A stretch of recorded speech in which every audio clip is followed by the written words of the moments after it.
नमस्कार, खुश रहे घर परिवार। माय डियर फ्रेंड्स, आज मैं आई हुई हूँ कोची और ये वीडियो कोची से ही शूट कर रही हूँ। थोड़ी देर में ये वीडियो आपको मिलने वाला है और यहाँ पर मैंने जो कुछ सुंदर सुंदर जगह देखी है ना, तो आप भी मेरे साथ घूम लीजिएगा कोची।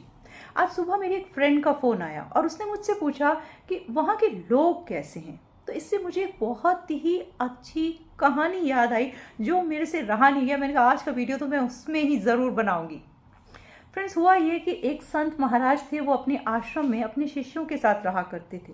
तो वहाँ पर क्या था कि उनके पास ना बहुत सारी किताबें, बहुत अध्ययन के लिए पुराण वेद वगैरह कुछ नहीं थे।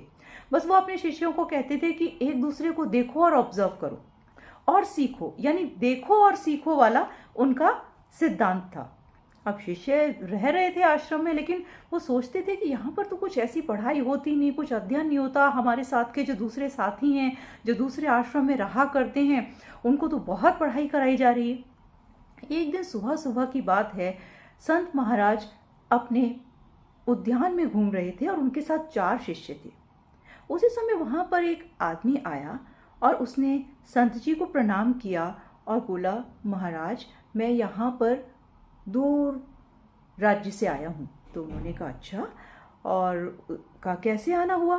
तो उन्होंने कहा कि महाराज मैं यहाँ पे अपना व्यवसाय करना चाहता हूँ, तो मैं आपसे ये राय लेना चाहता हूँ कि यहाँ के लोग कैसे हैं और क्या ये जगह अच्छी है व्यवसाय करने के लिए।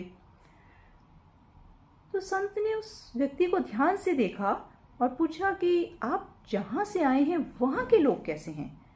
तो उस व्यक्ति ने कहा वहाँ के लोग तो बहुत अच्छे हैं, मेरे साथ बहुत अच्छा व्यवहार करते थे और मैं जितने भी टाइम वहाँ पे रहा मेरा उनके साथ बहुत अच्छा संबंध रहा। लेकिन कुछ ऐसी परिस्थितियाँ आन पड़ी हैं कि मुझे अपना व्यवसाय बदलना है और मैं एक नए व्यवसाय में आना चाहता हूँ और उसका मुझे लगता है कि यहाँ पर उसकी ज़्यादा मांग है, इसलिए मैं यहाँ पे करना चाहता हूँ। और मैं तो ये भी सोच रहा हूँ कि आने वाले समय में मैं मेरे राज्य के और जो दूसरे लोग हैं उनको भी यहाँ पर लाऊंगा। तो संत ने कहा ये तो बहुत अच्छी बात है, यहाँ के लोग बहुत अच्छे हैं, बहुत ही अच्छे तरीके से, मिलनसार तरीके से सभी नए लोगों का स्वागत करते हैं। आप निश्चिंत होकर के यहाँ पे व्यवसाय कीजिए और मेरी किसी मदद की ज़रूरत है तो मुझे बताइए। तो उस व्यक्ति ने कहा बहुत बहुत धन्यवाद महाराज, आपने ये कह करके ही मेरी सारी चिंता हल कर दी। मैं तो कुछ अपनी चीज़ों को अपने दिमाग में रख के लाया हूँ और अगर मुझे कुछ ज़रूरत हुई तो मैं आपके पास ज़रूर आऊँगा। और प्रणाम करके वहाँ से चला गया। अब कुछ दिन बीते, उसके बाद एक दिन शाम का समय था। अब जो संत महाराज थे ना, वो सुबह भी सैर करते थे और शाम को भी सैर करते थे, और वही 4 शिष्य उस दिन भी संत के साथ थे। तो एक व्यक्ति आया और उसने संत से पूछा, महाराज मैं बहुत दूर देश से आया हूँ और हीरे जवाहरातों का यहाँ व्यवसाय करना चाहता हूँ।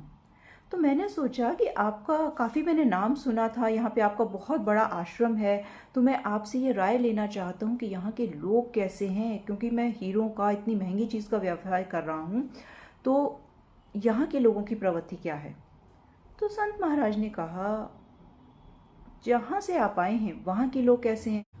वहाँ के लोग तो बिल्कुल चोर हैं महाराज, यही नहीं पता चलता कि चलते राह को लूट लें, कितना झूठ बोलते हैं वो लोग। और इसी वजह से मैंने सोचा कि इस राज्य को छोड़ के किसी नई जगह चलता हूँ जहाँ के लोग अच्छे हों। इसी वजह से मैं यहाँ आया हूँ, मैंने आपका नाम बहुत सुना था, इसलिए सबसे पहले सीधे आपसे राय जानने आया हूँ।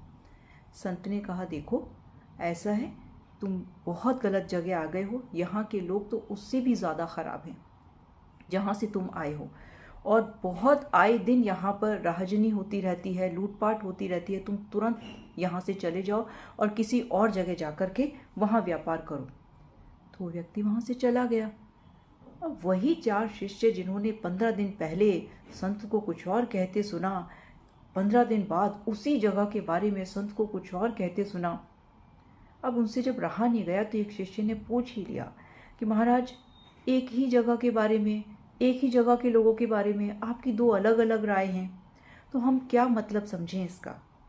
तो संत ने मुस्कुराकर कहा चलो आज तुम्हें बताता हूँ। उन्होंने कहा देखो पहले जो व्यक्ति आया था उसकी प्रवृत्ति अच्छी थी, इसलिए वो लोगों में अच्छा देखता था, इसीलिए वो जहाँ से आया था वहाँ के लोगों के साथ उसका व्यवहार अच्छा था, उसको वो लोग अच्छे लगते थे। अब ये दूसरा जो व्यक्ति आया, इसकी प्रवृत्ति ठीक नहीं है, इसका नज़रिया ठीक नहीं है, इसलिए ये जहाँ से आया है वहाँ के लोगों के बारे में इसकी राय अच्छी नहीं है। अब ये जब यहाँ रहेगा तो यहाँ के लोगों के बारे में भी वही खराब राय बनाएगा। होता ये है कि अपने दैनिक जीवन में भी, हमारे परिवार में भी जो लोग होते हैं, हम उनके बारे में राय कैसे कायम करते हैं? अपनी प्रवृत्ति से। हम जैसे होते हैं हमें अपने परिवार के सदस्य वैसे ही लगते हैं, चाहे वो हमारे जीवन साथी हों, चाहे वो हमारे बच्चे हों, चाहे वो हमारे रिश्तेदार हों, उनके बारे में हम वैसी ही राय बनाते हैं जैसी हमारी प्रवृत्ति होती है। तो हमेशा ध्यान रखना चाहिए लोगों का चुनाव करते समय, जो लोग अच्छा नज़रिया रखते हैं वो दूसरों के साथ अच्छी ही राय बनाएंगे। तो आप भी आज से इस बात पे ध्यान देना शुरू कीजिए, तो करिए ना कुछ ऐसा कमाल कि दुनिया दे आपकी मिसाल और खुश रहे घर परिवार। मिलेंगे अगले वीडियो में एक नई इंटरेस्टिंग टॉपिक के साथ। नमस्कार।